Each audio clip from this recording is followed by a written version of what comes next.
নমস্কাৰ বন্ধুসকল, Assamese everything YouTube চেনেলটোলৈ আপোনালোকক স্বাগতম জনাইছোঁ। আজি লৈ আহিছোঁ এটা নতুন ভিডিঅ', কৃষক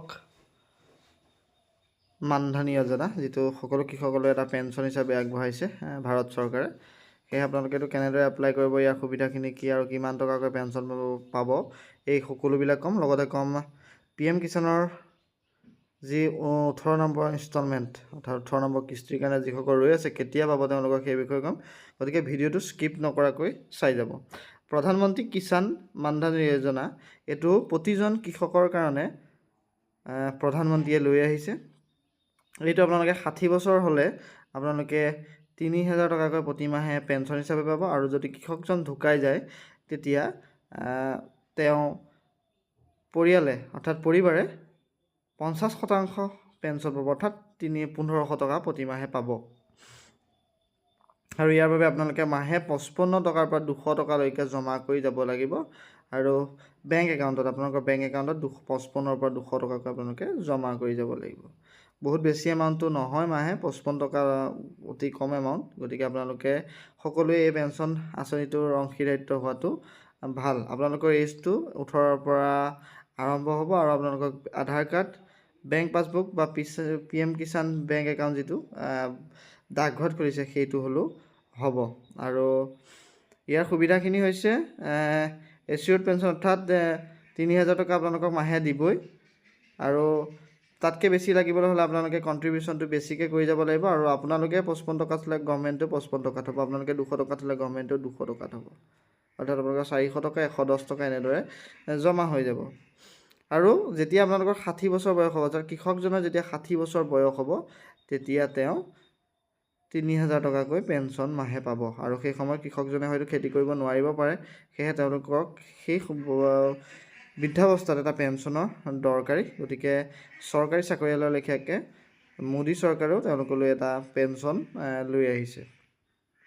এতিয়া পেঞ্চনটো কেনেদৰে আপোনালোকে কণ্ট্ৰিবিউশ্যন কৰিব, যিসকল 18 বছৰত ভৰি দিছে তেওঁলোকে 60 বছৰলৈকে 55 টকাকৈ দিব লাগিব। চৰকাৰে দিব 55 টকা, 110 টকা হ'ব। 19 বছৰ হ'লে 58 টকাকৈ দিব লাগিব সময় এমাউণ্ট চৰকাৰে দিব। 20 বছৰ 61 টকা, 21 বছৰ 64 টকা, 22 বছৰত 68, 23 বছৰত 72 টকা, 24 বছৰত 76 টকা, 25 বছৰত 80 টকা, 26 বছৰত 85 টকা, এনেদৰে আহি থাকিব। মই দেখুৱাই দিছোঁ আপোনালোকক। 40 বছৰত আপোনালোকে 200 টকাকৈ দিব লাগিব। আপোনাৰ বয়স যদি 40 বছৰ আপোনালোকে 200 টকাকৈ দিব লাগিব, গভৰ্ণমেণ্টে 200 টকা দিব।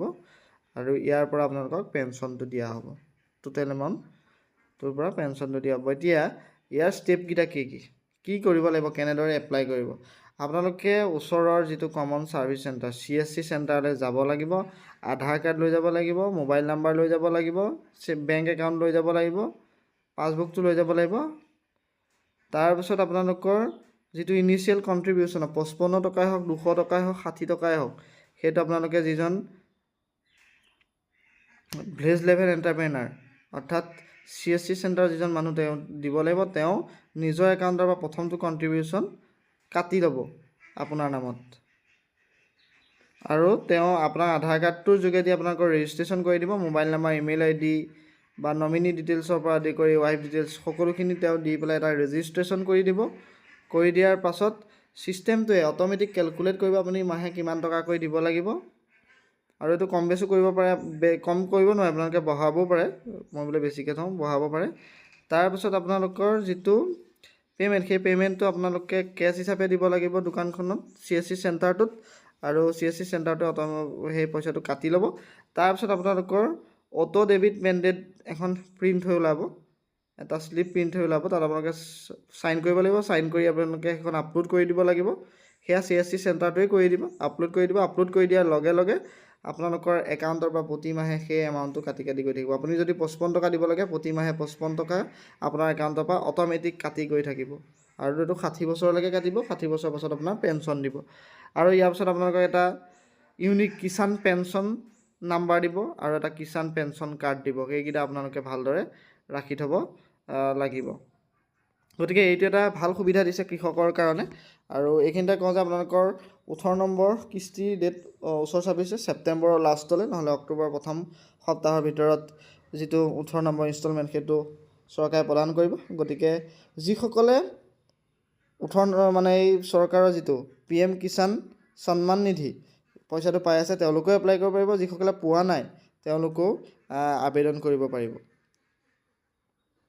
গতিকে আপোনালোকৰ মাত্ৰ কৃষিভূমি থাকিব লাগিব, নিজৰ কৃষিভূমি থাকিব লাগিব, আৰু আপোনালোকে যদি পটাত নিজৰ নাম উঠোৱা নাই এতিয়ালৈকে উঠাই লওকগৈ। এইখিনি কাম আপোনালোকে কৰি লওক। এইখিনি কাম যদি আপোনালোকে কৰি লয় তেতিয়াহ'লে সেই পেঞ্চন যোজনাটো আপোনালোকে ৰেজিষ্ট্ৰেশ্যন কৰিব পাৰিব।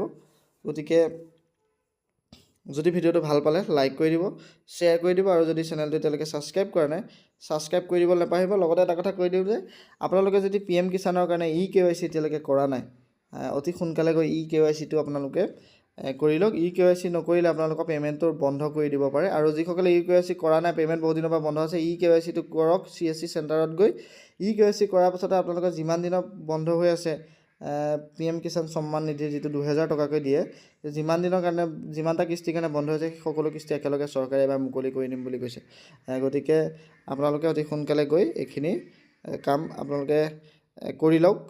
ওচৰৰ CSC চেণ্টাৰ, সকলো গাঁৱতে CSC চেণ্টাৰ এটা আছে, CSC চেণ্টাৰত গ'লে সকলোখিনি বুজাই দিব। আজিলৈ ধন্যবাদ।